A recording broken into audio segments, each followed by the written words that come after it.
Okay. Hey, hello everybody, and thanks for those waiting online. It's time for another Britain's Hidden History. Take it away, Anne. A little bit of Welsh music to get us going. The Ash Grove, for those who are aware of it. Wow, there's loads on this week. I don't know what is, the lag's always quite amusing.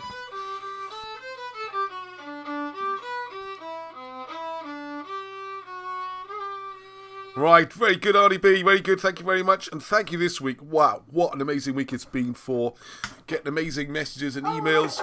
Go on, yeah. A shout out for Darren, he wanted a whoop! What? Oh yeah, Darren and Gazza and Dazza as I call him. Yeah, you're a bit quick off the mark here. Gary Taylor and his friend or brother, he calls him his brother, I'm not sure if his brother from another mother or brother from the same mother, in Pentrevane, because he won the Arthur sword, the wonderful Arthur sword made by Alan all that time ago. Finally got to deliver him. Turned out, must live about 5-6 miles from my house. He's gone around any time, would have been no problem at all. So we met there and we had a great time. Looked after my boys, spoiling them, leading them astray. And so anyway, going to see him again. So thank you very much for that. And Gary, send me a picture with the sword in full swale. So I've got a picture of you with the box. You're going to open it with your boy and all that kind of thing. So my very best wishes to you with my thanks. I need to get the comments up so I can see who. We're slightly lagging on the comments. We had a bit of trouble last week, so we're going to be a little bit more looking for it this week. Gary Taylor in first. Gary Taylor, first online. I always know he's first online. AI, first online. Gary, he's tremendous. Gazza and Dazza, you can make a pop group like Hoddle and Waddle back in the day for those old enough. Oh, I can't see again. Hang on. What's happening on? I don't know, something's popped up. Yeah, can we get rid of that? Alright, well, hello to everybody anyway. Right, okay, so I'm going to do, as a special welcome to all those who... trying to drop everything, Ross. I'm not very organised this week. I know some people think it's always good when I'm not very organised. There's loads in the show, don't worry. But I'm quite presented everything. I've got all these... So do some more unpublished Wilson and Blackett. And I was trying to pull everything together because I've got some really cracking emails this week. I've not been able to go through all of them. But the most important, as you saw from the heading, if you did see the heading caption, some more on sabotage and archaeology. And it's really... It's quite sad, actually. I'm not going to try and drag people down this week because it's July the 4th and all that kind of thing. So happy July 4th to all our American friends, independents. I just want to say a little introduction before we start, because we've got a little introduction. You might be new, and just to recap for the rest of us, what do we think this Britain's Hidden History is all about? What is it? And I was thinking it from a slightly different angle the other day, trying to explain to someone what we're doing and what we're going through. And I think in many ways, just do a very quick history.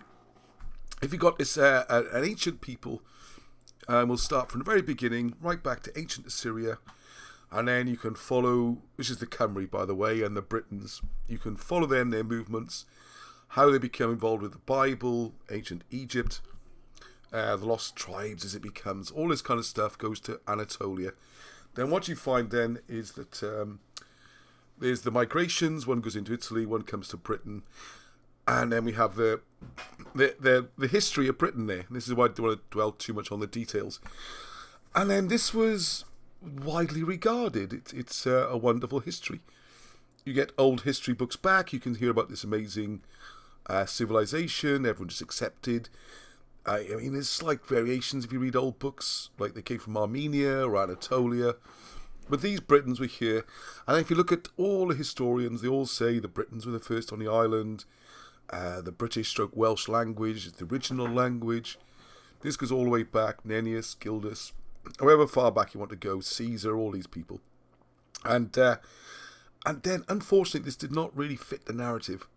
So as you came into more recent times, and you have the arrival of Anglo-Saxons, things like that, and the Normans, which really started to wonder how much impact they had, really. But what it did do was create a great story. So when we get then on to the Plantagenets and the English kings, They really want to establish themselves and justify themselves as the overlords of the whole British Islands. So these other histories start to become very inconvenient. And this reaches a peak where it really gets going about 1700 with the Hanoverians, the Germanic Hanoverians, very unpopular. You've got massive sentiment in the country. I mean, they took the crown in 1714, 1715. Almost immediately, you've got a Jacobite uprising in Scotland. You've got this fervour for the British are not happy with this sort of appearance of yoke. There's a revolutionary fervour. And remember, this is the same century where you had the American Revolution, the French Revolution, and it did not end well for the rulers, particularly the French and Russian ones. And there was a real, genuine concern that Britain would have a revolution. And so what they did was just move this British history aside and introduce the new version, which is the one we've all probably learnt at school, which more or less deletes Britain from the history books. And we go Neolithics, Romans, Saxons, Normans, onwards through the medieval period. And that's really what we're trying to do, is go back and look at the old records and see what is this history which was being hidden from us. Because as George Orwell said, you not only have to change the past, you have to convince everybody to forget it's been changed. So that's in a nutshell what we're looking at. So there's two main sides of that. One is, a lot of this is through Wilson and Blackett, by the way. I mean, they're the real people who brought this back to people's awareness back in the 80s and 90s. So they figure heavily in what we do. But it's not just them by any means. Because what you also have is they point you in the direction of the ancient documents, the British history, incredibly well recorded. And this convenient thing is call it the Dark Ages, so you can just ignore it. Get rid of that title, Dark Ages. Get rid of this idea of British being Celts or Irish people being Celts. And there was some sort of gradual barbaric migration of wandering tribes from Europe. All that was the introduction of the new story. So you've got the very ancient documents you can look at, which are really interesting. And we talk about those a lot. And then you've got, because printing was banned for hundreds of years, anything to do with British history or Welsh, printing in Welsh was, or in Wales, was illegal. So the real printing of Welsh academics didn't get going to the 1790s, 1800s. And then you had the treachery of the Blue Books when all of it was thrown out again. And then a lot of this is still taught in the Welsh schools up until the 1920s when the new syllabus came in and it was gone completely. So that's the kind of overall background. All right, so let's have a look at some of the comments here. Hang on a second. Let me see what's going on. Usual. I'll not say hello to everyone. There's lots of people. Thank you very much. Wow, loads of comments already. Amelia, Hugh, Meg, Chris. Right, let's charge on a bit tonight. Okay, so just get everyone thinking what we're doing here, and in case you're new, to just give you some feel for it. Right, now, where are we going to start tonight? Because we got some cracking stuff. Why is there a blank presentation here? Where's it gone? Oh. All right, okay. The first one I'm going to go on to. Yeah, it's a sad one, really. I find it very sad. Right, let's just check I press the right button. Hopefully. We've got a slight delay, so just give me a few seconds to make sure it's coming on screen. Yes, it's on screen perfectly. And I've got more information and pictures to show you from Mandy McCourt. Now, I really want to do a proper job in putting this video together. This might be a project for someone, if there's someone out there. Now, I had a couple of people contact me about making films and programs. We got so much information, so much footage. Yes, please. Good project for you. There's Emir out there, needs to get in touch with me. We also got Paul Hartel, who's a fantastic professional editor and producer. He's working on some of the footage we got already in America. And this is one of the projects, if you want to put together a hard-hitting documentary film, I reckon it could be 45 minutes, an hour long. You could do it in less, obviously, half an hour. But it warrants it. It's the story of Caer Mead, or Caer Mead, which we visited a couple of weeks ago, and we'll pop the video up. And it's just a field with a hump in the middle. And I did mention a couple of weeks ago that what happened was, in the 1880s, a gentleman called Story, who was connected to University of Wales, he went and did an excavation, because the Welsh records say, going all the way back to 2nd century, I think it's King Myric, all the way back, It looks like you're called Mandy McCord. I'm called Mandy McCord. Thanks, Arnie. It does, doesn't it? Oh dear. It's right underneath your Sorry, picture. Mandy. Yeah. No, that's a bit weird, that, isn't it? Hang on a second. Sorry about that. Hang on a second. I shall put that there, I think. Okay. Yeah, well spotted, Arnie. There you go. This isn't just thrown together only this week. This show isn't just thrown together only this week. It was thrown together a bit, all right. So, so it's just up from Atlantic Major. The historical records say a fort was constructed. Fort. It's more of a palace, really, and in the Roman style. This is the key. It's in the Roman style. It's not for the Romans. It's not by the Romans. They hardly got into Britain. They might have sent maybe an architect along or someone to help them with the planning. It's a British palace in a British area. So, maybe they weren't aware of this, or maybe thought it'd be fun to dig it. Everyone just assumed it was Roman. That was the original. You see, even during the dig, they were still saying it's Roman.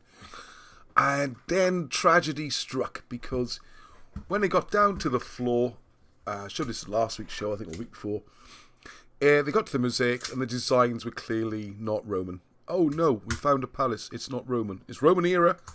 They know roughly where the date was. It must have been 1st, 2nd century. But it's not Roman. So what do you do in that situation? Do you A, say, wow, fantastic, we found something that showed that the British weren't these stupid people who couldn't put one stone on top of another. They built a palace. It's got baths, it's got hot water systems, it's got a tiled roof. This is the most amazing find ever. Let's put a museum over it. Let's make this, woohoo! This could be the crown jewel of British history. That's that option A. Or option B, do you go, oh, it can't be not Roman. It's in the Roman period. The British didn't, we can't have this. We just cannot have this. Don't forget, it's Victorian times, 1880s. What are we going to do? Quick, lads, fill it back in and bury it. I know. What's this palace? What palace? Yeah, the palace disappears. And it's been re-excavated a couple of times since, and still no fuss made. Bizarre, isn't it? So we did more research on that, and this will be a cracking film, because you can visit the site. It's all accessible. Mandy McCourt, brilliant, has done, and he's not having an easy time at home at the moment, so my best wishes are with you, Mandy. But despite all that, her research is just second to none for going through the documents and finding things. And she already showed us these pictures of, I got some more great pictures Mandy's found. Because all these people who say you got no evidence, you're making it up. Of course I got no evidence, keep burying the blasted evidence.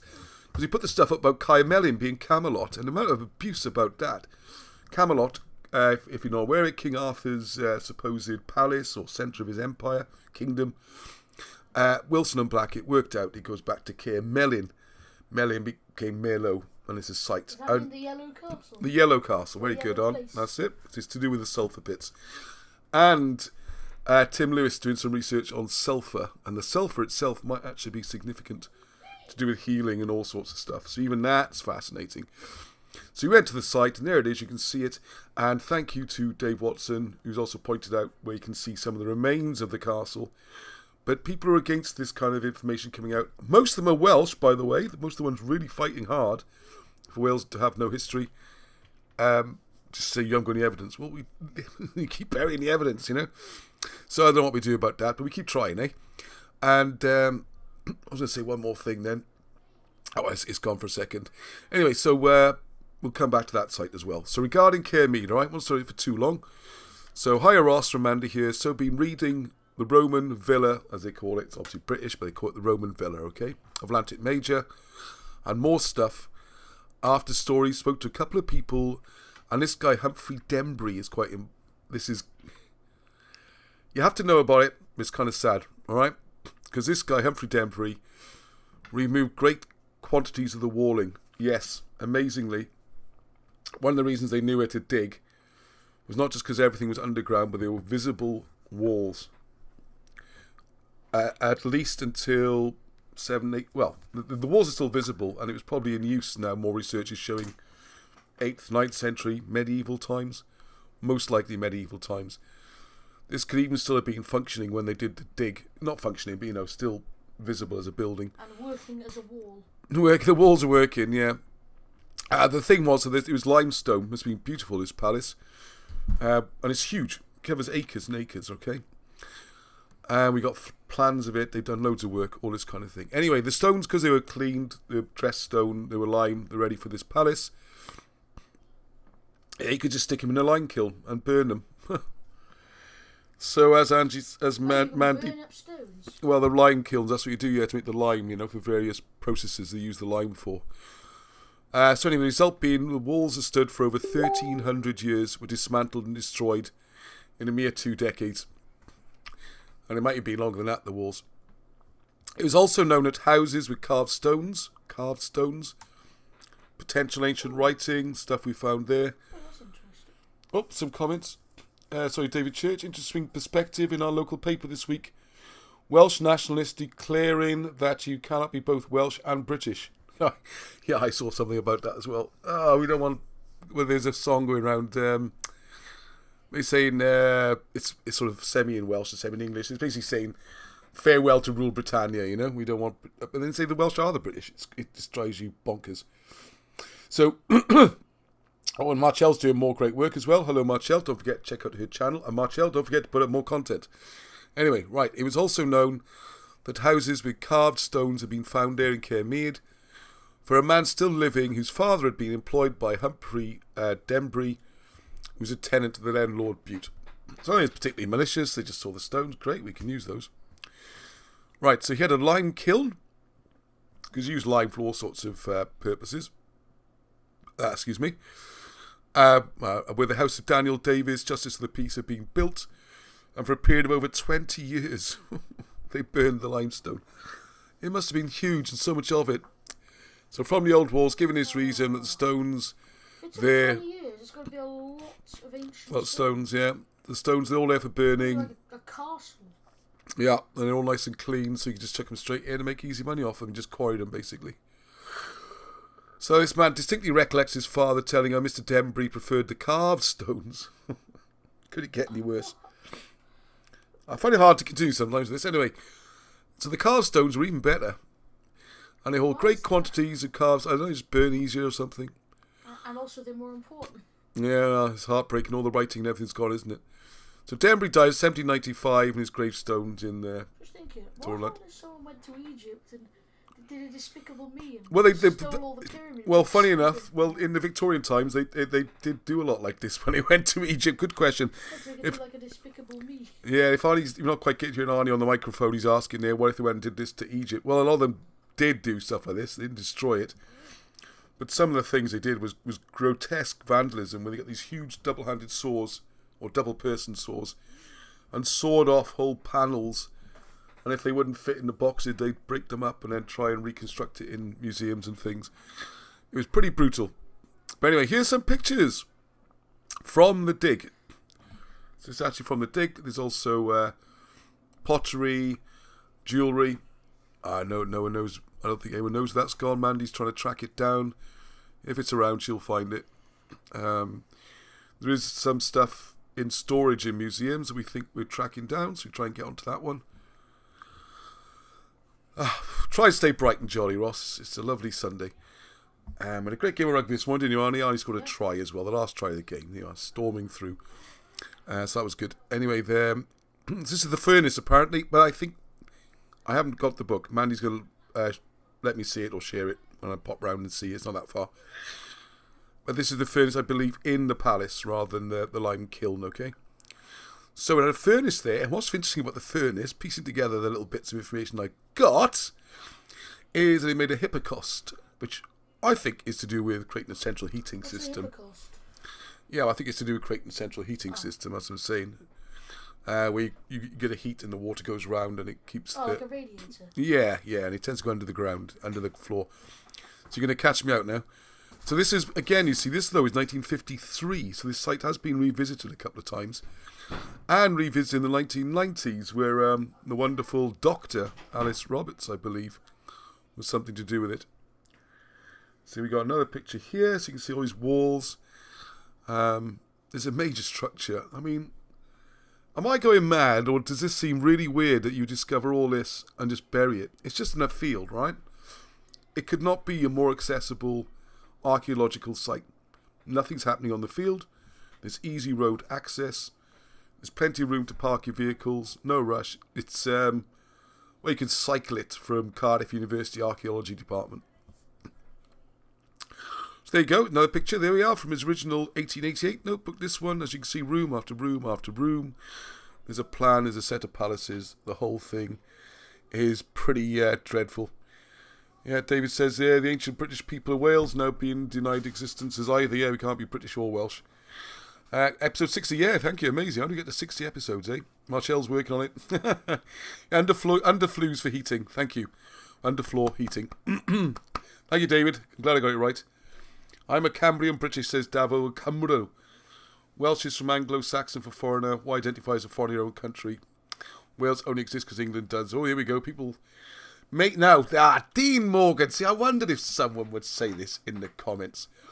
Maybe the Romans did not invent underfloor heating. It seems like the exodus to Britain brought the technology with them. I have to say, I spent a fair amount of time in Italy, especially in the summers, and you don't want heating, you want air conditioning. Angie used to live in Italy, studied there. It's aircon you want mostly. You don't want. It does seem strange that a cold, damp country like Britain had to inherit central heating from Italy, a country where my experience is, I think, well, correct me if I'm wrong on this, but I think a lot of, if not most people, don't have central heating even today. But the ancient Romans did for some reason. This is really cool. You got the roof. So actually had tiled roofs back in, say, the 2nd century. Isn't this awesome? And there are. There's the dig going on, look, you see. And you had, there's you can't quite see there, but like there's a copper. The police are guarding the site, very much like Sutton Hoo, you know. Making sure nothing was damaged. And just bulldoze a load of earth on the top. So there you go. He's given a £10 grant excavation. It was quite a lot in 1888, I guess. So you got the pottery, tiles. You also found a coin, which is called a Victorinus, which, as you can see there, 3rd century. And then in 2004, even more recently than I thought, then we've got good old Dr. Alice Roberts, one of my favourite TV personalities, as you all know, has shown that the skeletal... I am being sarcastic, by the way, just to confirm that for everybody. So she's finding stuff there apparently from the 7th and 10th centuries. So this is on top of the villa. There was a cemetery as well, and the name changed from Caer Mead. Anyway, enough of that. Caer Morgan, probably to do with Morgan. So someone wants a project to do, make a hard-hitting film. I'd love to do it because there's so much pictures. We got live footage. We got the old stuff. We got pictures of the things that were found. Everything's on a plate, right? Just need someone who wants to make a film. So contact me, please, and you can make a great film of that. Oh yeah, it does continue as well then. We've also got Mr. W.E. Winks, who's the honorary curator. I believe that's at Cardiff University. You mentioned there's a Roman road. Of course, everything's Roman. When you've dug it out and you've discovered it and you've gone through it all and it's not Roman, it's still Roman. So we look at the Roman, what they call a Roman road. So all that area needs really studying. And what's terrifying me, and what I'd really like someone to pick this up, is that South Wales, for whatever reasons at the moment, thousands, and I'm not exaggerating at all, thousands and thousands and thousands of houses are being built. I don't know why we need so many houses. I have no idea. Maybe it's to do with that deal which the Welsh government did a couple of years ago, where they agreed to take as a test for the European Union, which we're not supposed to be part of anyway now, 750,000 immigrants in 1 year as a sort of experiment. So maybe it's to do with that, but whatever's happening, the whole of South Wales is getting built on at the moment, and these sites are going to go. So there we are. It's not a case that we'll do it one day, it's this day, or it'll be gone, right? As I always say about this channel at the moment, history's hidden, it's not yet destroyed. But a lot of it is being destroyed. So there we are. Something was built on the site of the Tree Uga, another site gone 27 years ago. The workmen in digging for foundations came upon more remains, which, judging by the account given of them, must have been Roman era, that should say. It's a matter of deep regret. Oh, sorry, this is back in the 1880s. So another site was already destroyed. Listen to this. It's a matter of deep regret that no proper notice was taken of these discoveries at the time when they were made. Why, could he bury them as well? Right, okay. So I move on to slide there. So there we go. Sorry to bring you all down a bit then. I don't know what to say about it. But this, if people want hard evidence to say you're just making all this stuff up, there's hard evidence, right? Okay, here's a fun one. Bit lighter note now. This is something I had no idea about. James Dyer sent me this. And I'm going to jump across to... I've got this all open. If I could... Oh my goodness. Alright. Maybe everyone else knew about this. I didn't. There's because we talk about this. See, the trouble is, I have to do a lot of unlearning. We all have to do unlearning. But you have to understand, I am not one of these people who's come along, yeah, oh, history's a lot of rubbish and they're never going to bother with it. No, I studied hard for decades. I challenge anyone on a quiz on conventional history. Whether it's a TV program, Mastermind, or whatever university challenge. By the way, I'm convinced all these quiz shows are to drill us into a certain way of thinking. So if you want the right answer on those quiz shows, it's no good saying, well, actually, I'm not sure if it is that, or it could be an alternative. So I don't tend to watch them much now. I used to love them. I was addicted to quiz shows and stuff. And one of the things which is always saying is this idea of Celts being in the top of Galicia. And I didn't know this on Wikipedia, so I feel very, I know, oh, see, my head is right where it says Britonia. It's frustrating when this happens. Can I do anything about it? Yes, I can. I can kind of drag this like that.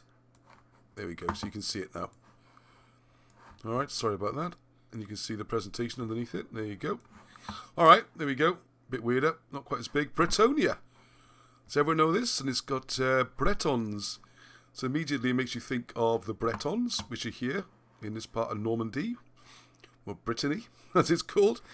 So you got the Britain and West Britain, you got the Britain there. This is all on Wikipedia. Isn't that amazing?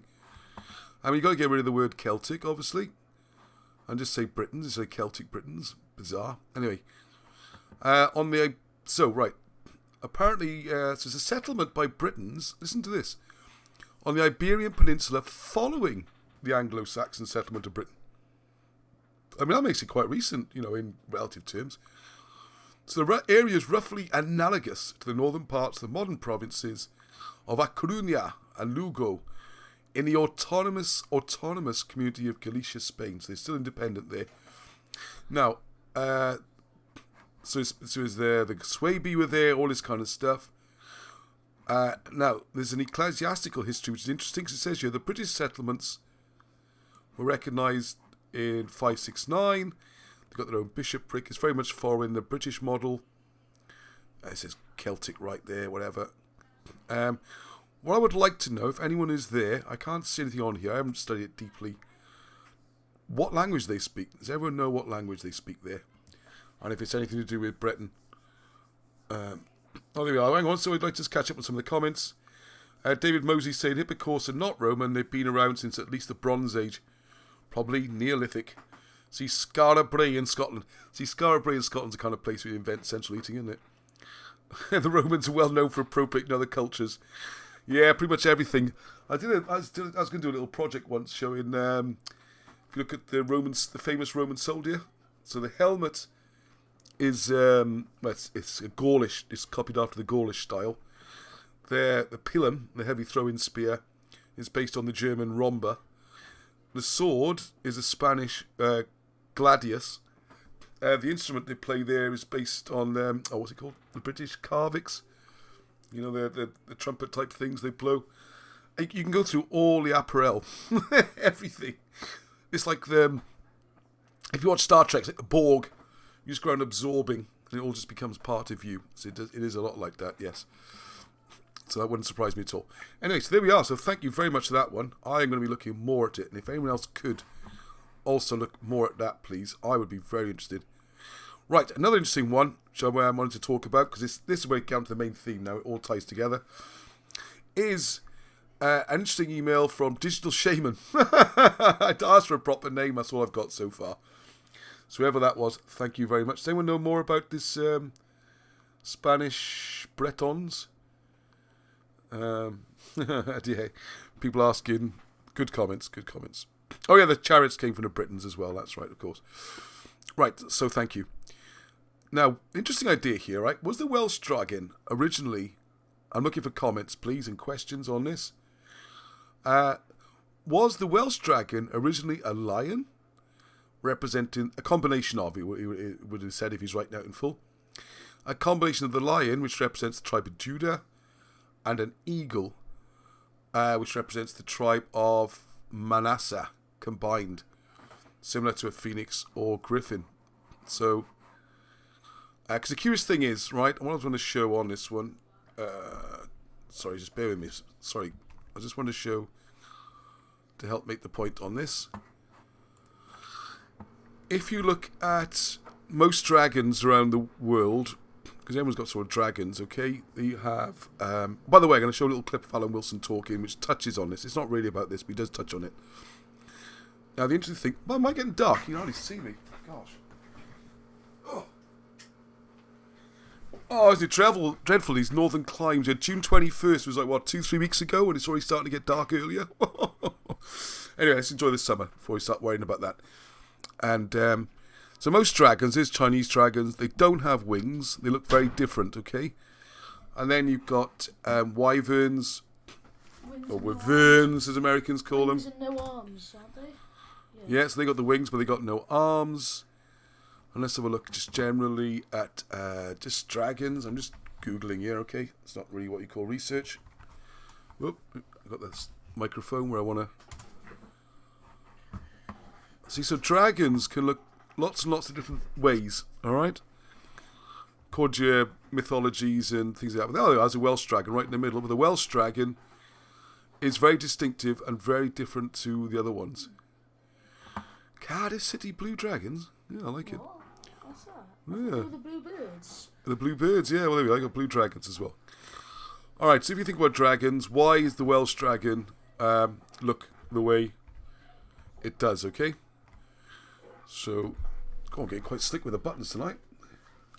Been sleeping much better last couple of days. Those who've been asking, yeah, flying again. Right, so I like the idea of this. Now, but one thing I'd like to point out is, it's not really a lion's head, is it? Now, I've read some Alan Wilson notes. I think he mentions it in King Arthur Conspiracy as well, where he says, if you look at the older drawing, this is a wolf's head rather than a dragon's head. Look a bit like a wolf's head, now you mention it. Yeah, it's got the very square sort of wolf's head. The tongue and tail we'll come on to. So my reply when I got this email, another interesting email, I've had so many good ones, thank you very much. Trying to work through replying to everybody. If there's a delay, I apologise. I do read them all. If I just send a reply saying thanks, then it no longer shows unread. So I have this habit, which isn't helpful sometimes, where I leave the email in there unread. If I click on it, have a look at it, oh, that's a good one, I'll get back to that. And then it can take a while, but I have read them, okay? I do read all the emails. So thank you, keep sending them. Now this one caught my imagination. So I said, well, hang on a second, what about then? So if we've got, can we see the mouse? So what we're trying to say here is this body is the lion. Alright, and then we've got the wings. Are they an eagle's wings? Possibly, but they're leathery, aren't they? So that could be something else. It could be a bat or something. I can't remember the full significance of that, but for now, we'll go with that, okay? Now, what do you think of the feet? You got to look at these things. It's surprising. How many people in Wales have actually looked at the feet? What do the feet look like? Well, the feet are they are like bird feet, perhaps, aren't they? Could be an eagle. Could be lion's claws. Again, they're different. It doesn't look very lion. Well, if you look at, I think Chinese dragons have... Lions have paws. Yeah, lions have paws. Yeah, it does not look like lion's feet. You're quite right. And Chinese dragons, I think, have 3 toes rather than 4. So again, all these things are significant. That this 4 is significant. And I'm going to find all Alan Wilson's notes on every part of this. But when I said to Digital Shaman, Mr. Shaman, to you, what do you think about it being a wolf's head? Came back with a great answer. So, well, I've given people a chance to have a look at it. The older dragon looks more like a griffin than a dragon. They've beefed it up more. Yeah, see, this one's a bit older. This picture, I find this picture's a bit older. And I think if our chicken's feet look like that, but less red. Yeah, I agree, yes. You sent me an email about Melodinas. You did, Anthony. It only arrived, I think, today I read that one. Yeah, I was going to get onto that. I'm going to interrupt slightly. See, one of those crazy ones tonight was all over the place. Anthony sent this amazing email, because if you remember, go and have a look before next week, because I want to try and get up there and do more. Lego, particularly for you, because you're near the place. You go up there a lot. You can be the man for this one, and Anthony, of course. We did a programme, I call it, called the video Britain's First City, which is looking at Mynyddinas, and the whole premise was, from Wilson and Blackett's works from ages ago, and applying our own, looking at the maps and everything, that area around Port Talbot seems to be a perfect landing place where the first Britons might have landed and settled. And one of the giveaways is that all the other locations, the forts kind of form an outer ring facing out to stop invasion. All around the south coast of Wales, they are protecting against landing from the sea. Whereas in Mynyddinas, it seems they're pointing into the land. I'm not explaining this very well, but it looks like a sort of when you're military, if you make a landing, you make a bridgehead, and it looks like a bridgehead has been formed. So the sea is actually part of the defence, rather than on the south coast where you're blocking from the sea. This looks like they come from the sea. They've got the two rivers marking the sides. It's massive, massive hill, Mynyddinas in the middle, and we think that's some sort of settlement. And to this day, it's very important. It's where Port Talbot Steelworks was, or what's called Tartar Steel now. A lot of the Industrial Revolution, Aberavon, all those places along there. What, things are whizzing off the top, so many comments. What Anthony was saying, I surmised when we were up there in the video that over there, where all those trees are, I got this passionate thing about picking green trees now. And it goes all the way back. Kerry mentioned some of this years ago, but it's coming up all the time. And I said, I want to go and see what's in those green trees, because I think there's something up there worth seeing, which is like a mound at the top. And what Anthony's saying is, I didn't want to change the subject. I only have now, Anthony, it's too late. Was that those trees have been cut down for whatever reasons. You can now see what's there. And yes, it does indeed show something. So that's next. Oh, wow. Another one on the list to go up and have a look. So hopefully Lego go up there as well. Anyway, getting back to our dragon, okay? I'm all over the place tonight. So Benjamin was described as a ravenous wolf by his father, and his tribe became known for their ferocity in battle. The tribe of Benjamin's symbol is a wolf. Ha ha! So we got the Lion of Judah and the Wolf of Benjamin. The dragon with the wolf's head could be symbolic of a different bloodline to another bloodline, symbolised by lion and eagle.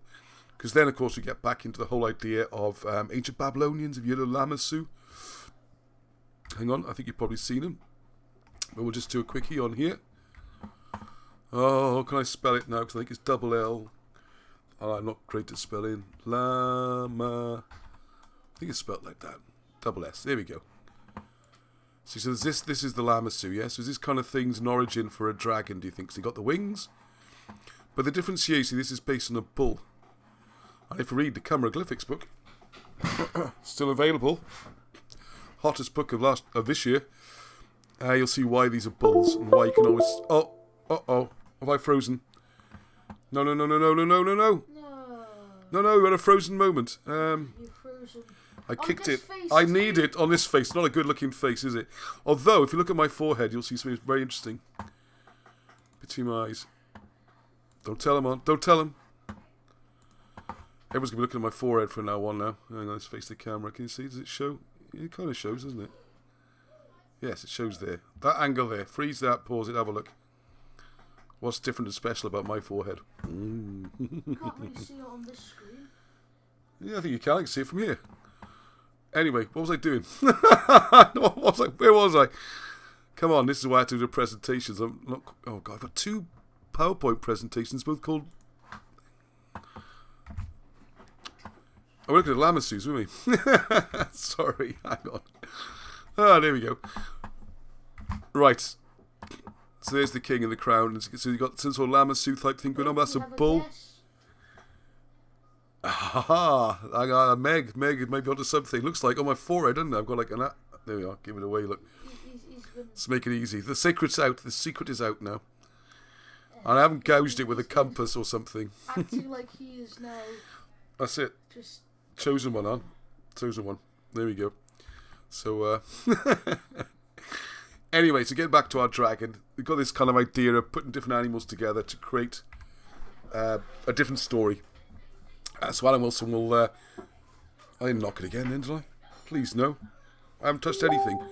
No, you're fine. Right, okay, so please put your ideas and suggestions forward about the Welsh dragon. I am going to do more on this.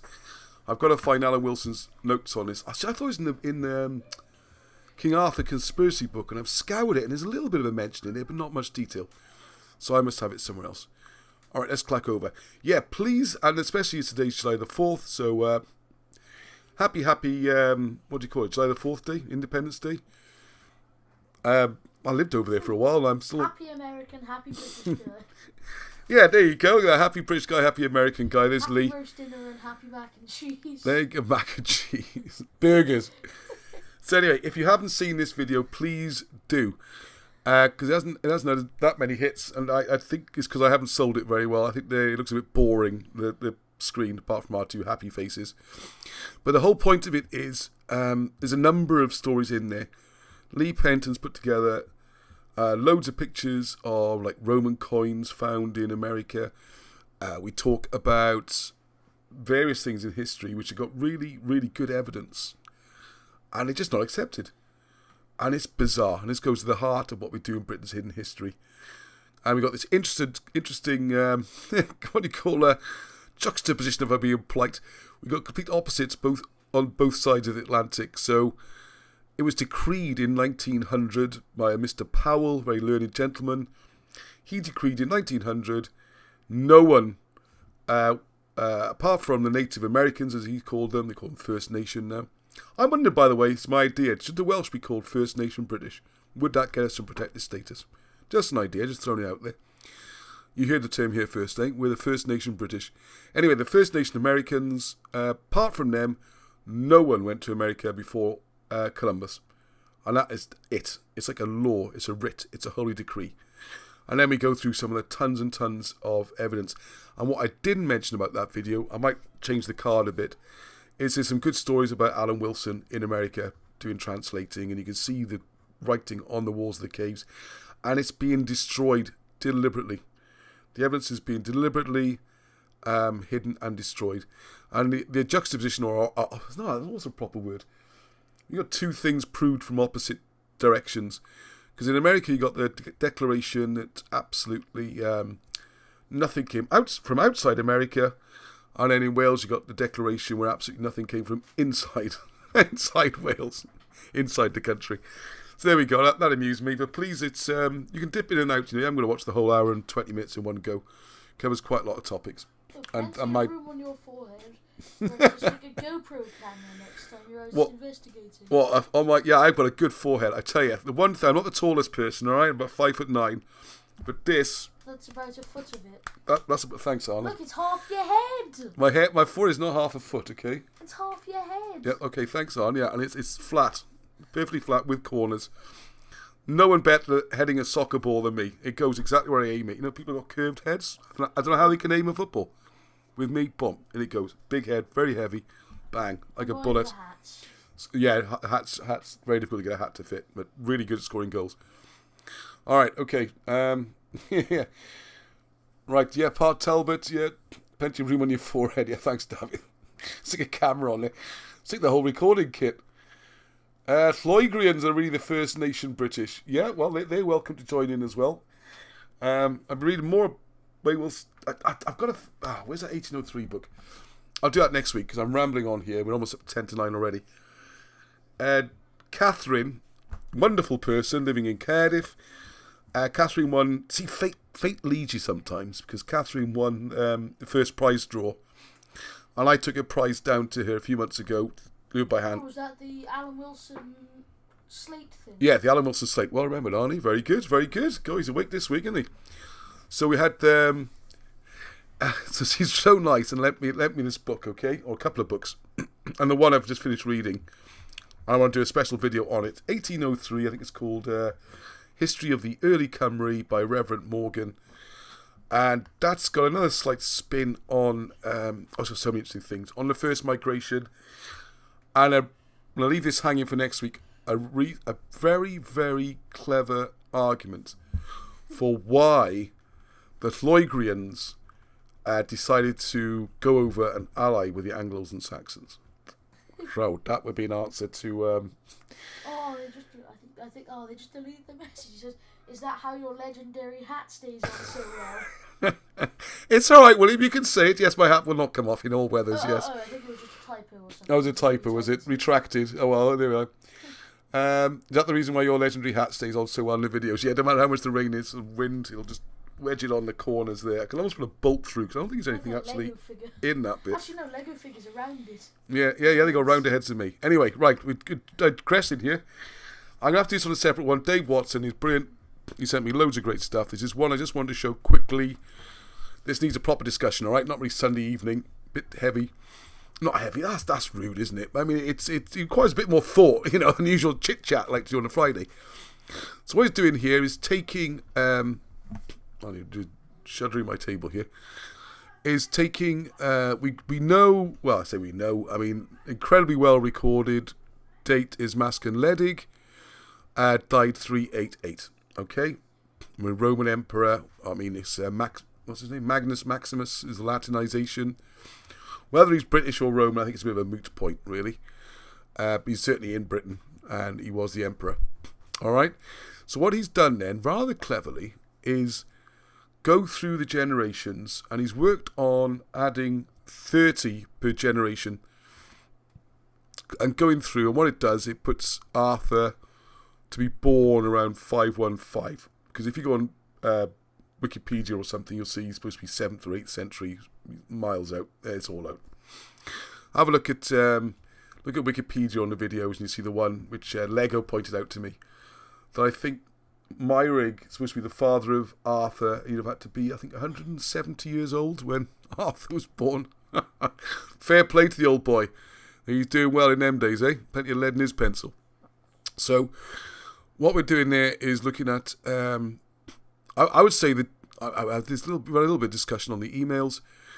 There may be 22 years tends to be the one you use for like Spartans and sort of warlike communities like this. But what Dave pointed out was that in those days you'd be 24 before you reached your majority. So the generations might be a bigger gap. So anyway, there we go. It's interesting. This is good research. I want to encourage more of this, please, from anyone who's interested in trying to put more meat on the bones, nails in the coffin, whichever you look at it. Right, so we get this 547. Dun, dun, dun. Alright, so we're after that era, then we're on to the next era. But then we come on to another Morcant, and you can pause this and have a look. And what also struck me then, because we just had the... this is going to look like a really well-planned show. It's just the way it works out. Sometimes you just get drawn. Oh yeah, I was saying about Catherine. Yeah, because if I hadn't gone and met Catherine, I was meant to meet her. The information she gave me was brilliant. I stayed ages in the end, a really good conversation. She knows loads of stuff, areas I've never even looked into before. Some of the spiritual sides, the history, early books.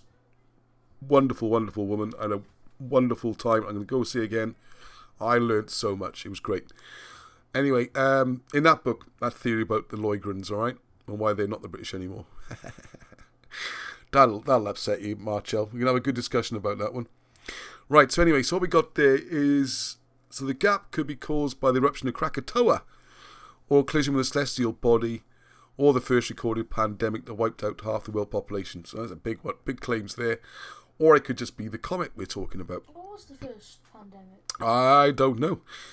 But I think you find out there's been lots of plagues and lots of things in the Bible, and since then...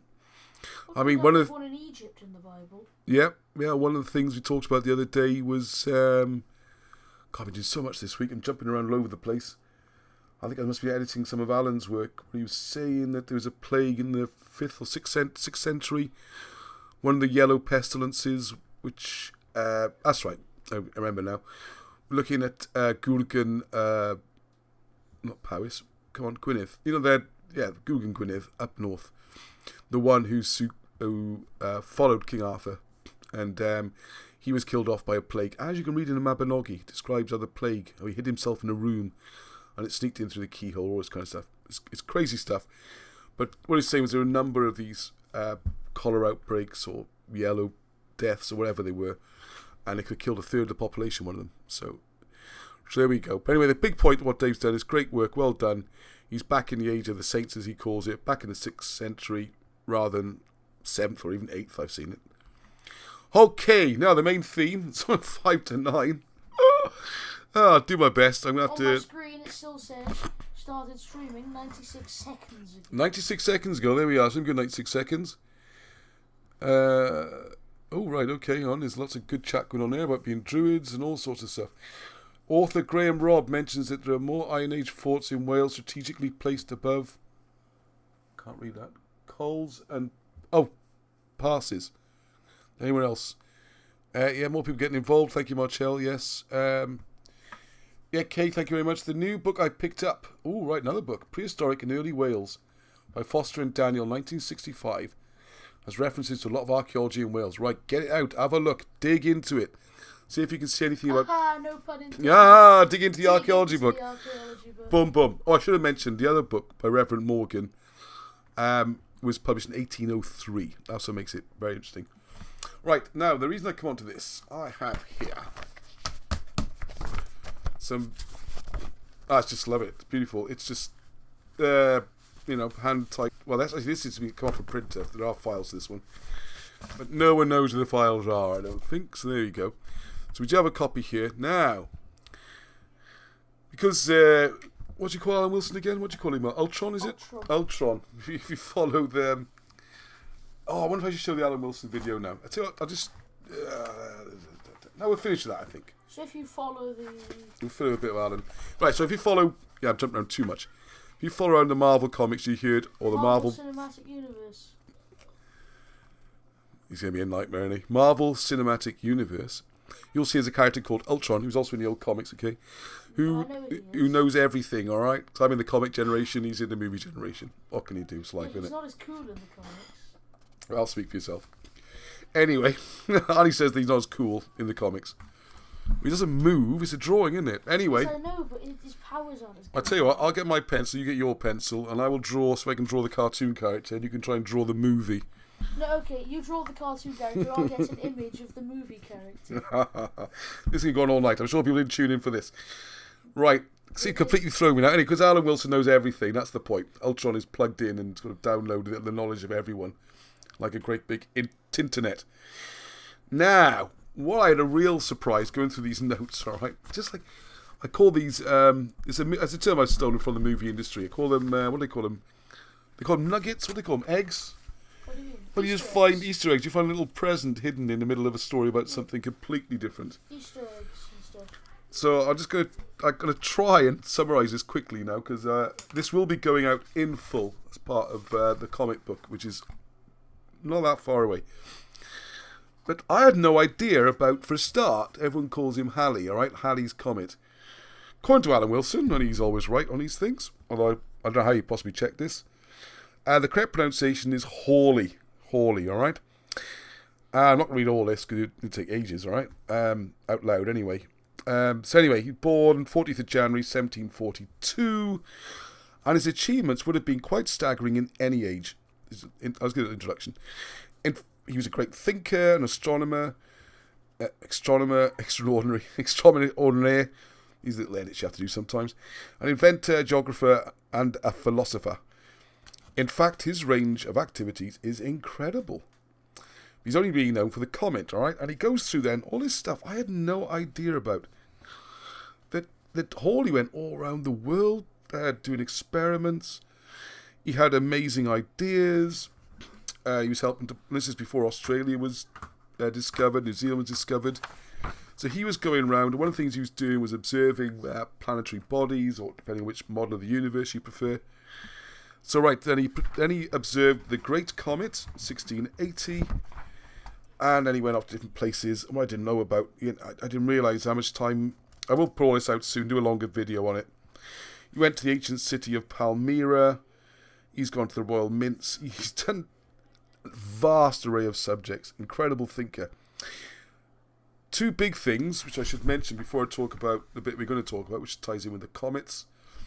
Possibly the dragon, the Lamassu, all come together. It's like beautiful, isn't So Hawley turned once again to... So this is interesting, right? He looked at the ancient Arabic, Greek, Roman and other writers, searching out their works or records of astronomical observations. He travelled widely, visiting Trieste, Bukhari, Vienna, Osnabrück, Hanover and Dutch cities. He advised on the defences of Adriatic ports such as Trieste, and back in England he studied the works of ancient geometricians. Incredibly, Hawley now began reading and translating Arabic scholars who had copied the works of Greeks and others, which were now lost forever in original form. He's the one who translated and published these works. I didn't also realise he's the one who sponsored Isaac Newton. So a lot of Newton's work came about because Hawley was in the background pushing it. So I'll just read a little bit more, because I was just stunned when I read this. I thought I was going to be reading something about 6th century Wales, and this suddenly appeared. On and on he went, scanning all fields of study, researching the past and probing the future by observing the present. In 1714 he published his work on meteors and on magnetic variation and his world chart stroke map. And then he published a paper on comets. So he kept on studying the heavens and was the first to identify nova and nebula and all this kind of thing, right? Produced maps. And now then, I'm going to jump ahead again. This is the first thing which jumped out at me, okay? Because someone... sorry, right, it was... Listen to this. This is jumped out at me. It was Edmund Halley who first conceived the idea of searching the ancient records of long-dead civilizations, of retranslating their works, and of using their records to try to see what phenomena they observed when catastrophe and disaster occurred. Not Velikovsky. Hang on. Go on, let's have... Yeah, I mean, this is like hundreds of years before Velikovsky. And what's fascinating here is it says, Wilson and Blackett, we are of the opinion that as a scholar, Velikovsky would certainly have known of the work of the astronomer Edmund Halley, and yet he barely mentions him. What has become known as the Velikovsky affair is in fact the Hawley affair, a theory by an astronomer and scientist of enormous repute and status, a theory advanced by an undoubted genius. So how about that? I've got all my Velikovsky books over there. I have to admit, some of them are quite hard to read. But all the ones about the history of the world and... Is Velikovsky Russian? Yes, he was. Sounds very... Well, what sounds very Russian? He was very Russian, yes. Friend of... Oh yeah, for those who aren't aware, I'm glad you mentioned that, Arnie. He was buddies with Einstein. Between the two of them, they ran a journal which was supposed to cover all the science in the world and all-round genius. But what Velikovsky does is look at the other planets. He's the one who discovered that he proposed through his working it out. Venus was quite a young planet, maybe 6,000 years old, rather than millions of years, and it'd be hot. And of course, when they had probes, he was right. What this is referencing to particularly is that Velikovsky looked at things like that's an easy one, Trojan War. So when they talk about Mars and Venus, the gods fighting each other, Velikovsky is proposing that rather than having this Newtonian solar system where everything keeps going like a clock and perfectly, there was a time when the planets were winging around all over the place. Well, at least some of them were on long orbits. So Mars would come very close to Earth again every so many years, and then this stopped when Venus came into the loop and displaced Mars. There's this conflict between Mars and Venus, and doing the maths that Velikovsky did and everything, he would say that Mars, the red planet, would be look in the night sky like 20 times larger than a full moon. So that's because it was, to me, was very interesting, because I always wonder why are ancients so interested in these little tiny dots in the sky. You're a lot more interest if it looks like it's about to smash your planet up and kill everybody, and this happened on a fairly regular basis. And Mars is called the Warbringer because there'd be tidal waves and volcanoes and all sorts of things. Wow, I got pages full of notes. Okay, I think it's more general chat, I think. Yeah, we want to get out. I'll try and go back through the notes afterwards. The English channel. I like to get a bit of a north-south thing going on there. Velikovsky never mentioned Comins Beaumont. I I think it's unlikely because, as far as I understand, I think Colin's Beaumont would have come after Velikovsky. Hang on.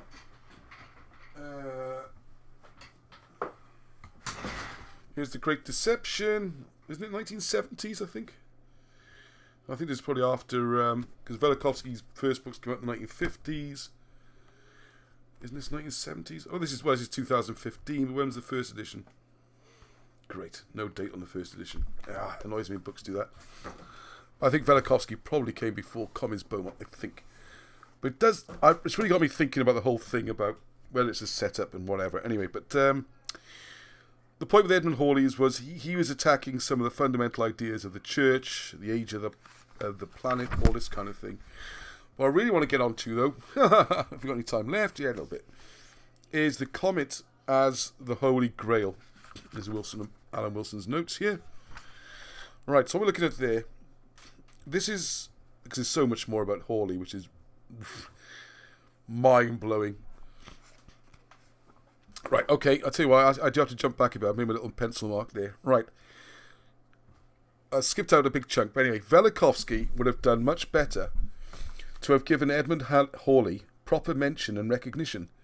He would have had a much more secure and firm foundation for his idea that the events which occurred in Egypt when Moses left with the Hebrews were the direct result of a comet of giant size approaching the planet Earth. The idea that Velikovsky put forward as his own, so he's accusing him here of plagiarism, right? This is about the most serious crime in academic world. Anyway, worse than lying in a way. So the idea which Velikovsky put forward as his own in 1940 has in fact been around since 1694. And there is no way that Velikovsky did not know of it. The technique and search into the past set up by Hawley is identical. Edmund Halley was the original wide-ranging, all-encompassing scholar who studied comets in details for years. An astronomer of massive experience and giant capacity, long dead, but a colossus compared with the scientific pygmies who opposed Velikovsky when he published his work. It's worth noting that in 1940, Dr. Emanuel Velikovsky published the first of his remarkable theses about comets and their possible destructive nature, and that in 1724, Edmund Halley published his similar cometary theory and linked it with the study of water and the presence of salt in seawater. And the idea of that was, he said all water started off, this isn't the only thing, but the key point was, if all water started pure, and then the rivers and that took the salt out of the stones, they poured into the sea. So by measuring the salinity level, how much salt in the water, you could kind of get an estimate of the age of the Earth. I don't know if that still stands up, but that's kind of the background to that idea. so yet around, listen to this now, this gets even better, right? Because around 540 AD, so we're talking now over 1,000 years before Hawley, the Druid Taliesin, stroke Merlin, was prophesying before the Uther Pendragon, the wonderful Pendragon King Arthur, over the appearance of a great comet. And around the same time, Taliesin Merlin was writing a poem called Goganwode 10, part of which Lewis Morris placed into, there we go, the Iberian Archaeology, which is like taboo papers, put together by Welsh academics around about 1800, which describes the origins of waters, salt and otherwise. All this seems to be going on for a very long time, with the ancient British watching the heavens very closely as far back as 2000 BC and before. So this is amazing. So what he's saying here, everything points to the still active Druids attempting to reactivate the stone circle observatories of Britain to observe and calculate some phenomenon in the heavens. Emrys Ledig is said to have built a monument, and it seems clear that there was a comet or something very unusual happening in the skies. Stone circles in Britain and distant Druid sighting stones have nothing to do with religion or temples. They are observatories, remarkably accurate and refined observatories.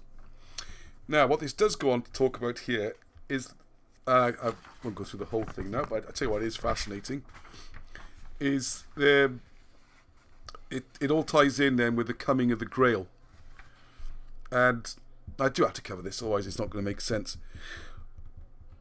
Right, so what the idea is you have the comet comes through, it creates a great wasteland. So we've got the more obvious connections, excuse me, itchy nose again, of the, let's just put that there as well.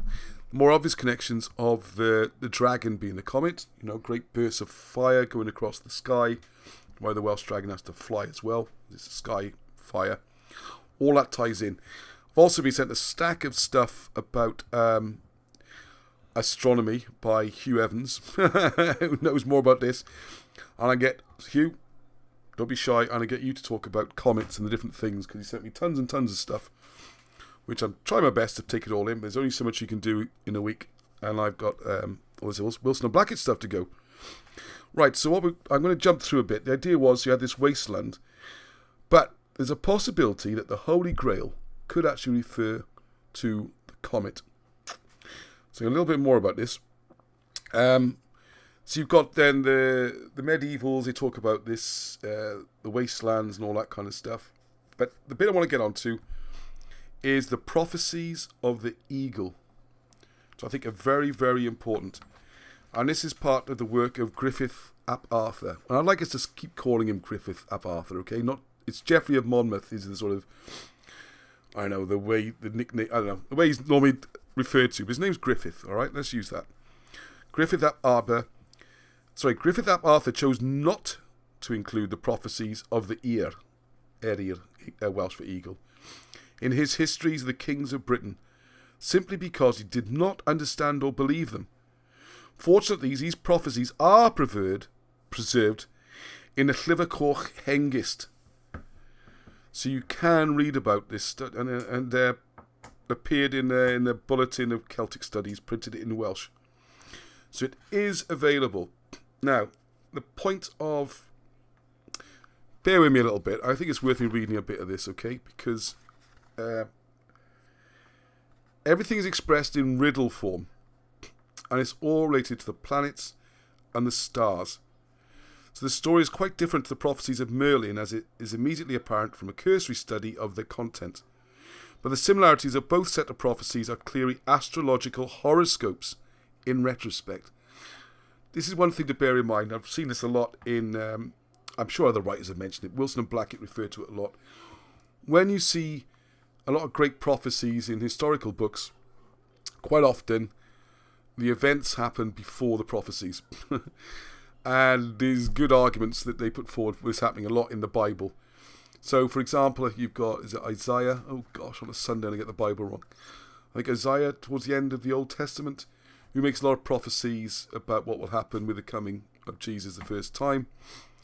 And a lot of research has been done on the documents that was probably written after Jesus, and then reinserted before him as a prophecy. So a similar thing has happened here, okay? You know, I'm getting deep water again. I'm just saying the academic thing, all right? I'm not attacking anyone's beliefs or anything.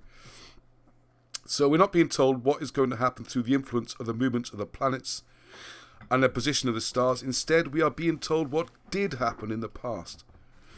It is clear that there were disorders in the planetary system around our sun, and it is obvious that some heavenly body, probably a comet, was coming too close and seriously affecting the conditions on the part of the Earth close to the tangential point of passing.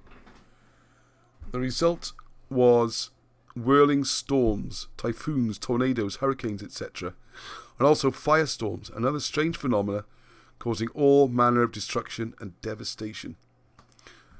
So, absolute genius again by Wilson and Blackett. You come back from Velikovsky, back to Hawley, back to the Druids, want to call them, 6th century and earlier, British scientists. But if you want to, so what we have then is the whole of the poem translated. It's quite long. I won't do all of it because it's kind of weird anyway. But I'll give you a flavour, okay? So this is from the Prophecies of the Eagle. Quotes: "As the red dragon drove off the white, thus is the white driven away. The worst and terrible dragon flees, and with a blast from its mouth it burns the whole island with fiery flames. And from its behaviour comes the ram with a splendid fleece, that frequents and strikes with his hurricanes horns in east. Sorry, the hurricanes are horns, okay? That one is the king with a poisonous appearance, and in his sight faith and religion tremble. The lion is next to him, the lightning king, he that defends the strength of truth under the government. The sea crab comes next to the lion, and with this freedom vanishes from freedom, by returning to the tilling with the painful javelin, as a lance. Next to the crab is a toothed wood boar, that sharpens his teeth amongst the oaks of the kingdom, setting by that his throne in the thick bushes. From the adultery of the boar are born the vixens of those that return to their father from seeking scraps. So he goes on and on there, and then I'll just jump forward. A fireball rises with a wind that is called golden, and that swallows Brittany in its circle. From its light fly the birds of the island. The largest of them, after lighting the kindling caused an accident, and the payment, the penalty resulting. From that fire is born the sparks of the wise men of the islands to their wonderment. Their absence is greater than their presence. The second retreat is worse than the first. So clearly, and there's loads more of this, okay? There is lots and lots of meaning in this. It's not just a random jumbly thing. Oh, there's one more bit which seems, just to throw it in there. From there sails a young eagle. From where is that? Oh, Gordon. It's all tied in with Britain anyway. So from there sails a young eagle towards the south, to the king's palace, on the sound of the foaming sea waves. He comes to the land of Britain, and he descends on the eagle house. And after a year and a half there will be a war in Britain, and in that time the merchants will pay nothing, but everyone will be anxious about keeping the appearance of his own property, and marking out the boundaries, and tries for other things. I'll just do the last chapter, why not? I think it's good. Then the noble white king journeys to the west, and surrounded by his army near the red waters of Hentel. In that time he meets his enemies, and everyone in their company is killed. And the enemy form rows of shields, and then from their front and their sides they are fought. And then the noble white king glided into the air. Then young eagles make their nest in the peaks of the stones of all Britain. And he was not killed young, and he did not reach old age. And then he did not suffer the glorious praise that would offer insult to him. And afterwards came the eternal kingdom. So this is cool, eh? But this is some of the prophecies which Griffith ap Arthur chose not to include, which Alan and Barham says because he didn't have a clue what it's about, and everyone thought was going to think he was bonkers. But this is Wilson and Black we're talking about. They work it all out because this is what they do. So what he's doing here, I'll just give it just a little. I show something. It's just brilliant. I mean, I want, if I had more time, I want to put more graphics and drawings and that kind of thing, but we'd never get through everything. All right. So I know the people out there, it's about the content rather than the style and professionalism of my face actually being on the camera properly. So, okay, so these are some of the prophecies which Griffith ap Arthur did not include in the history of the kings of Britain. There are several references which could be related to astronomy, for the signs and symbols of the zodiac and other parts of the heavens have remained the same since the Babylonians. See, we're back to that stuff Steve Willits is doing. Bob Bevan's, Hugh Evans' star mapping Gwynedd. It's unavoidable. Britain is connected with Babylonian or ancient Assyrian. I don't know how, which came first, but this is fascinating. This is we've got more stuff going on, more interesting things in the whole of a university put together. Just reciting old books, Anyway, there are several references which could be related to astronomy, for the signs and symbols of the zodiac and other parts of the heavens have remained the same since the Babylonians first named them. Maybe as far back as 2500 BC.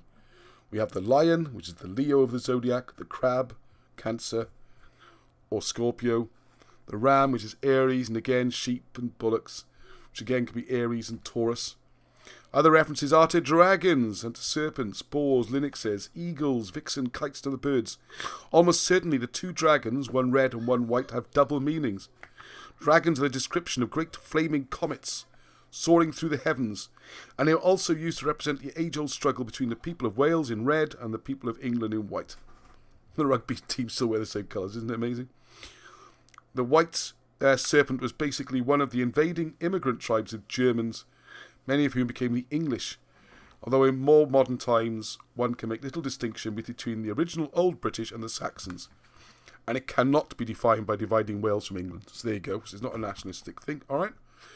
So then we go on to fireballs and who the sea crabs are and how they tie in with the invasion and stuff like that. So I'll put more on this. I'll try and put a video together with some pretty graphics or something. It will be in the next book about the comet. But one of the reasons I wanted to mention that is I just want to throw one in there because I think I chucked something in about this a week or two ago. The dating of Stonehenge, right, when it was moved. Because when we're looking in all this kind of amazing research being done about the comet, the one we're referring to, by the way, I hope everyone realised we're talking about the comet of 562 primarily, which is the one that came smashing through, devastating Britain. And Hugh Evans has given me all the technical, what type meteorite rather than the comet and all this kind of stuff, which I can't remember all the details for. It doesn't really matter. If you're an ancient person, you look up, you see this big ball of flame, you call it a dragon if you like. It's the same thing we're referring to. That's what matters, okay, as Hugh says. The point was, and the reason the Hawley comes into it, is because what they were showing was this was happening on a fairly regular basis. That whatever this comet, meteor, same as Hawley's comets, was come every, I think it's 75 years roughly. If other things were doing that, maybe it was even that comet, maybe it was even Hawley's comet. Maybe it didn't destroy, maybe it came really close, did lots of damage and wheeled off again. Because what you're finding is, looking through the ancient British records, is every 70 odd years is a calamity, you see. And this gets back then to those things about the plagues and stuff like that. So what the British records claim, and Wilson and Blackett are doing a pretty good job of investigating and showing the possibilities. I wouldn't say they proved it, but a good argument is that Stonehenge had to be moved and put there in 400 and something, 1,500 years ago, to try and look out for this forthcoming comet, which they thought would destroy them. And then, of course, you got this thing, as I mentioned then, how much is prophecy and how much is looking back. Because what they said was going to happen, happened. And that's why they needed the observatory. There you go. You pay your money, you take your choice. There'll be a lot more about this in the Comet book, all right? So there you go. Now, I did promise a little bit of video from Alan Wilson. I just want to check. Is there anything else on the presentation? No, I don't think there is. So we'll finish. I know, a quick cup of tea. I'm drunk. I'm trying up here. Hang on. Where did I put the video? Where's the video of Alan? Quick. I put everything in a folder together. Oh yeah, that reminds me as well. Thank you to the Patreons. I've started putting up, they're getting sneak previews of most, I try to do it with all the videos, it's difficult, some of the videos before they go up.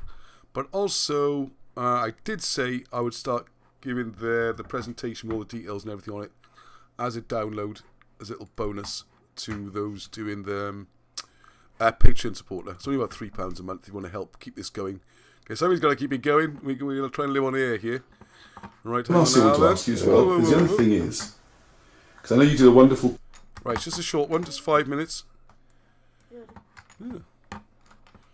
Right, I'm going to make sure everyone can hear this and it's not going to deafen you. Was that too loud, Dylan? No, it's fine. Okay. Well, I'll see what to ask you as well. Because the other thing is, because I know you did a wonderful piece on the Welsh dragon and the cherubims and like the wolf's head and all that kind of thing, which I think is bang on. Right. But also the other one that Craig's noticed, if this is copied exactly back to the ancient Assyrians, they had the Lamassu, didn't they? Yeah. I mean, if you look at a Lamassu from the side, it's got the face on it, the big body, and then the wings. Oh, yeah. And he's wondering if maybe that became a dragon eventually. It was dragon. Yeah. I would think so. Possible. That's a definite possibility, isn't it? Possible. Yeah. I mean, the idea of flying dragon, you see, that's a comet, really.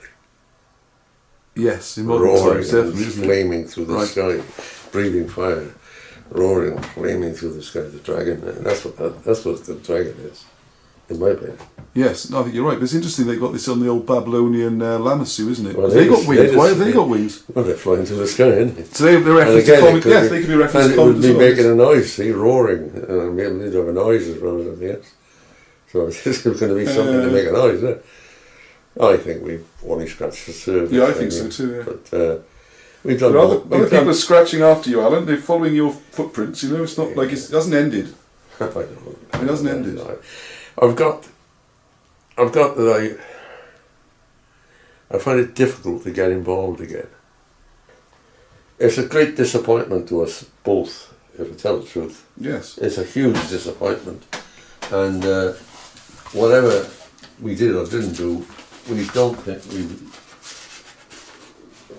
I don't want you to feel so sad about it. I don't want you to feel as though... I don't even think about it anymore. No one's noticed, but you should think about it. Because what you should think is, there are so many people out there really love you and your work. They really do. And they probably really... a couple of hundred or thousand, I don't know. Pardon? It may be a few hundred, probably. Oh, it's thousands, definitely thousands. Yeah. And if we get the message out, even more, you know. It makes a big difference. But we've never... Most people go through life and they've never impacted on anybody. Yeah. You know? Well, we've never... We're still wondering why there can be so many TV channels and you don't want to know. Well, this guy in America now, this Paul Hartnell, he's trying Discovery Channel, History Channel. Yeah. And he's been a fantastic trailer. I'll show it to you a bit later on my computer. It's awesome. It's good, isn't it? Yeah, you're on it, yeah. Right. You're on it, and it's got the music. And giving us a bit of a push. Yeah, he's still trying to sell it. He's selling again this summer. So we're trying to come up with some angles of pitches for him, you know, what would make them grab a bit. Well, I never think about it, but nobody lives forever, you know what I mean? I have an old man. So we stay calm and cool here. We don't worry. Good. You know, my health is still good. Yeah, yeah. My brain is still functioning. Yeah. And, you know, we just get on with it. I have targets, you know. Some of them. Sorry, yeah, someone's pointed out the thumbnail blocks Alan's head. That is a crime. You're right. I can't have that. Move it on OBS. That is sacrilege. No, I can do it. It's alright. Hang on a sec. But the trouble is, if I go to the... that's the one. It's the video full screen button, alright? That's the one we have to use, okay? For next time. Alright? I can't remember what the hotkey is for it. I do apologise for that. Hang on. 4. I should hit a 4 then. Sorry. I don't want you to feel so sad about it. I don't want you to feel as though... I don't even think about it anymore. No one's noticed, but you should think about it. Because what you should think is, there are so many people out there really love you and your work. They really do. And they probably really... a couple of hundred or thousand, I don't know. Pardon? It may be a few hundred, probably. Oh, it's thousands, definitely thousands. Yeah. And if we get the message out, even more, you know. It makes a big difference. But we've never... Most people go through life and they've never impacted on anybody. Yeah. You know? Well, we've never... We're still wondering why there can be so many TV channels and you don't want to know. Well, this guy in America now, this Paul Hartnell, he's trying Discovery Channel, History Channel. Yeah. And he's been a fantastic trailer. I'll show it to you a bit later on my computer. It's awesome. It's good, isn't it? Yeah, you're on it, yeah. Right. You're on it, and it's got the music. And giving us a bit of a push. Yeah, he's still trying to sell it. He's selling again this summer. So we're trying to come up with some angles of pitches for him, you know, what would make them grab a bit. Well, I never think about it, but nobody lives forever, you know what I mean? I have an old man. So we stay calm and cool here. We don't worry. Good. You know, my health is still good. Yeah, yeah. My brain is still functioning. Yeah. And, you know, we just get on with it. I have targets, you know. Some of my family would be 97 and that sort of thing. You know. You're a couple over 100 as well. I old Reynolds, 104. 107, 104. 104, one of them. So you've got 17 years to beat the record then. 103, another one. So you've got another 20 years at least. Yeah, a few of them got to be 90 or 99 and that. Yeah. Yeah. And Auntie Margaret was 97. Well, never say never, innit? Remember Di Dowie used to say never say never? What I've got, I don't worry. I don't worry. I own this house, and because of my age, I have to pay rates. I don't pay rates. So I can afford the electricity. My colleague lives with me. We're good company for each other. Yeah. We can keep out of each other's way. He's got his bedroom, number 1, and you've got to go round the corner, number 4 to mine. Yeah, unless you've got 5 bedrooms. So we keep out of each other's bloody way, you know. Oh, it's a lovely house, yeah. Lovely house. And we can actually live together without getting on each other's bloody nerves. You know? he found the house and said, "Come up here quick, I've got a place. Come here, get up here, get up here, get up." I found a castle. Get up there. He said, "What do you think?" I said, "Yeah." So we were selling the other house anyway, buy it. I was going to live anywhere. I'd love to live around there. Albany Road. Ideal, all the shops there. Yeah, and the streets were, there's 10 houses that street, I think. There was the same at 1310 in our street. And a few of the next street, we all knew each other. Yeah. Because we were small enough communities in that way. And you got Roof Park? I made Roof Park. Well, I moved my father. My father was retired, a steel worker. And he'd worked bloody hard all his life, And, I know what. I've worked in the steelworks. I can tell you what it's fucking like. Oh, tell me that again. She told me on the phone. I rang on your birthday, about your... Anyway, he moved in there with my mother. And he was able to walk around the park and enjoy his retirement. Brilliant. Which is what I wanted, Brilliant, yeah. And there were shops just the other side, Oh, it's everything on Albany Road, isn't it? Yeah. Not the Salmi Road, Welford Road, just across the Peninsula. Yeah, there as well, yeah. So, I moved them in and gave them a flat there, which I thought was the right thing to do. And in the end, I met Tony. He wanted to do this. He came down there. And, you always sigh when you say that. Yeah. He wanted to do this thing. And I thought, well, give it a go. He seems to think we can do it. I don't know if we can do it, right? But he seems to think we can do it. Yeah, there we go. Yeah, there we are. So it's not the happiest clip, but worth mentioning. We have to keep trying, all right? Keep trying, and I saw some lovely comments there. Thank you all support for Alan, and also Graham King saying Alan is playing his part in the prophecy, all right? So, and as spiritual you are, there's a lot going on at the moment. We'll just tend to keep off these subjects in these videos, just the nature of the channel and everything else. We're going to have problems to deal with without having to go through all that as well. But no, I mean, it's truly remarkable. I mean, it's changed my life, what Wilson Blackett's work's done, given me purpose. I know I would say most of the friends I have these days we met through the Britain's Hidden project, and other people who are interested in this kind of thing tend to be more open-minded people with inquisitive minds that are prepared to discuss ideas and not prejudge an idea without looking at it. And this is kind of, we have to stick together doing that because it's such a rare thing. And we must also remember not to become like the academic community whereby anyone who has a different view or wants to change some of the things, even that Alan's found out, we don't attack the person, we look at the ideas and then, reminds you of, and then we go back to what the answer is. There's, for people around the world who might not follow football way back in the 70s mostly, there's a famous manager called Brian Clough. His nickname was, even a Cloughy, yeah, Old Big Ed his nickname was.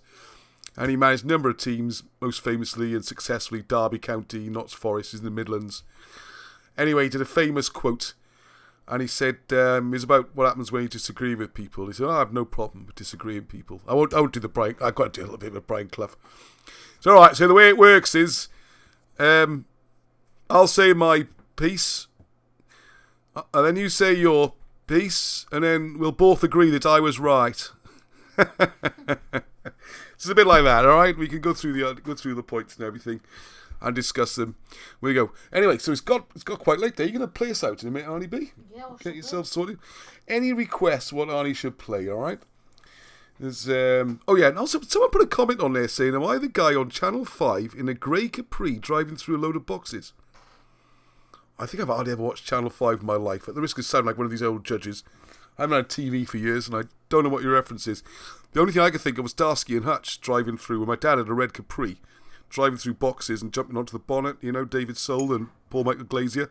That I could go with. I think the Channel 5 one is. Go and get your fiddling on, do some scratching. Ready? Your mind is like a parachute. It only works when it's open. All right, thank you. Some people I thought it was another comment about how big. I thought it was another comment that's got a hole in the middle and I just how big my head is. Right. Yeah, let's not get into Alice Roberts. Yes, thank you, David. There's some other great comments there. I've really enjoyed this evening. I hope everyone else did as well. It's some of these ones which sort of... Hang on. Am I frozen? Oh, blasted thing. I must have clicked Another mean face. Another mean face. I never look good on these pauses, do I? Oh, you can see the R one quite good there. Hang on, not that good, but anyway. Ba ba ba ba ba.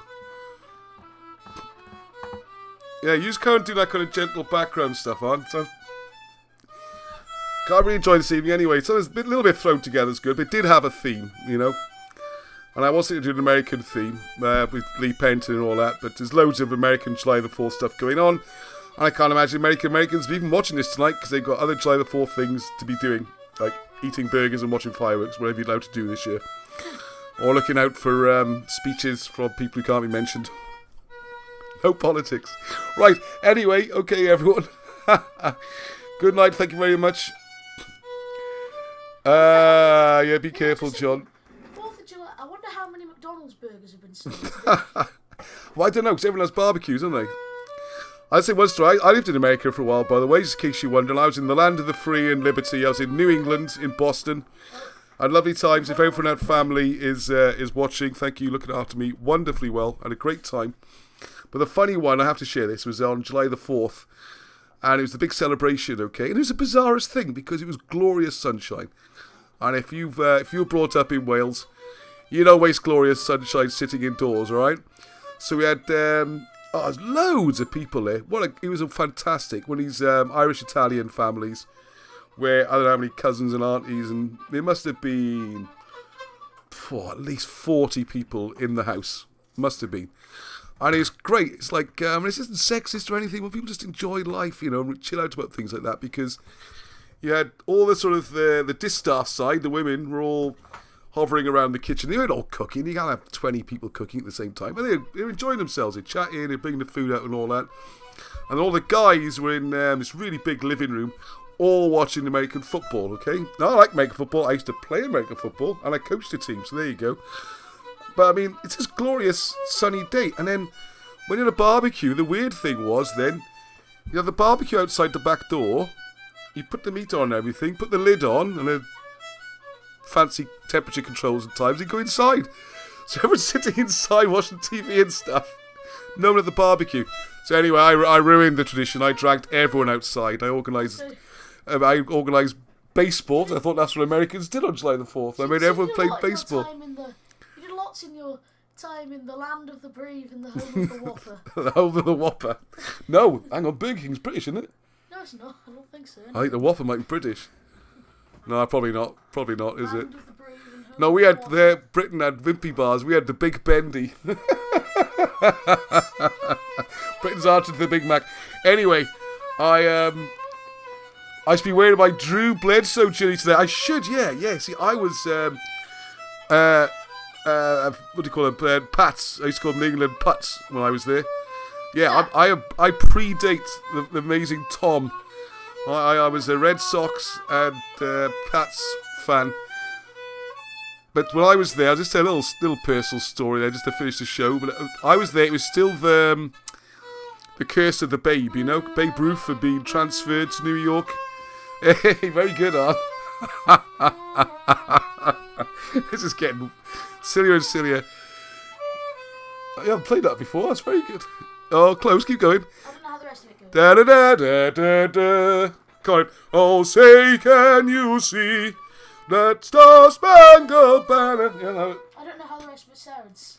From the da da da da da, and the land of the brave.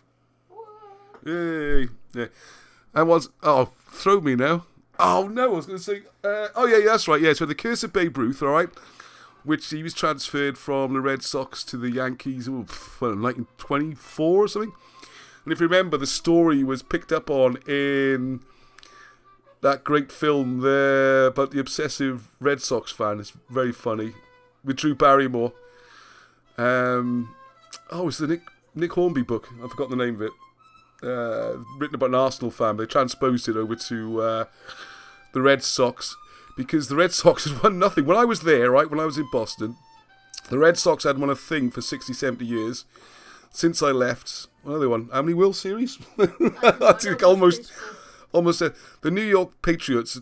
They've never even been to. New York Patriots. Oh, New York. Oh God, you have no idea what a crime that is in Boston.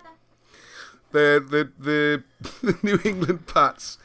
I'd never been to a playoff final. I don't think they even won a championship. And since I've left, the dynasty started, Tom Brady and all that kind of thing. And they won, 6 Super Bowls? The Celtics, the basketball team, I don't really like basketball anyway, but anyway, the Celtics hadn't won anything since the 70s.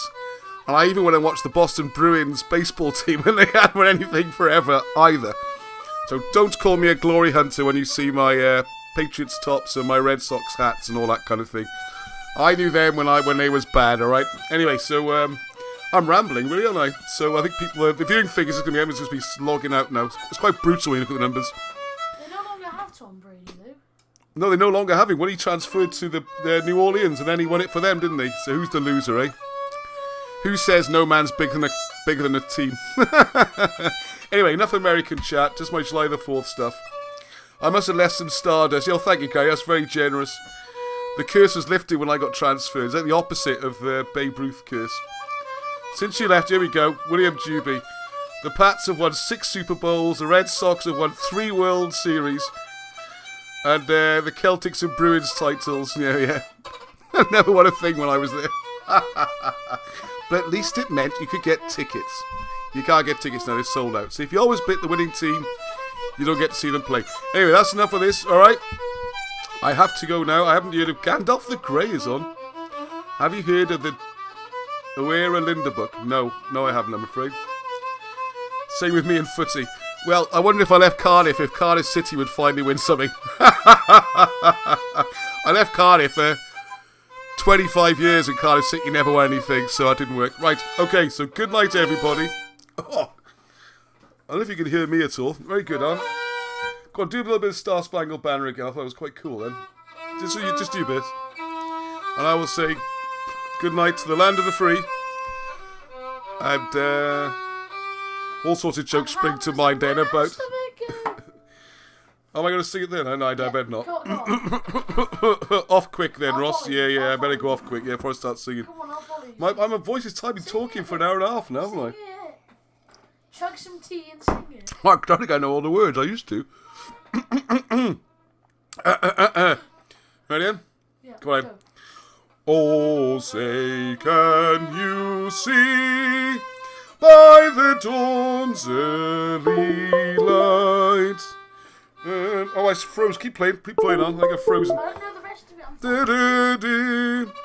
It's all about beating the English in a battle. I mean, that's good stuff, really.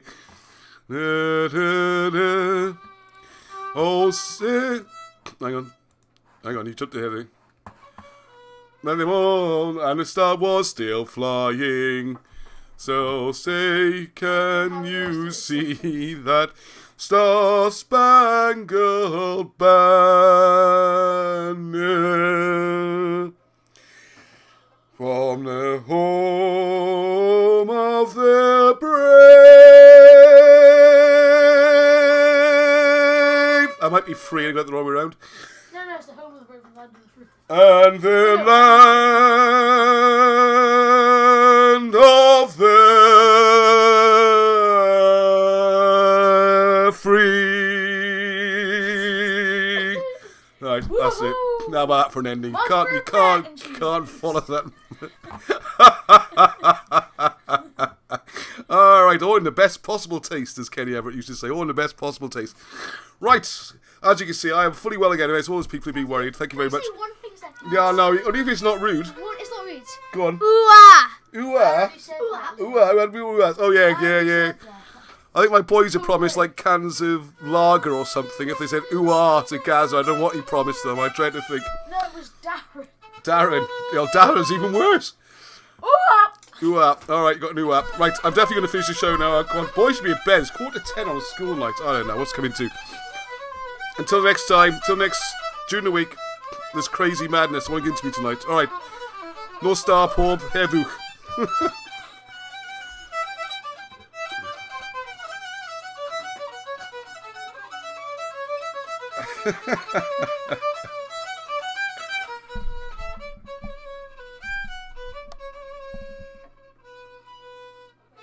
Oh, very good. Mike's going off. No star.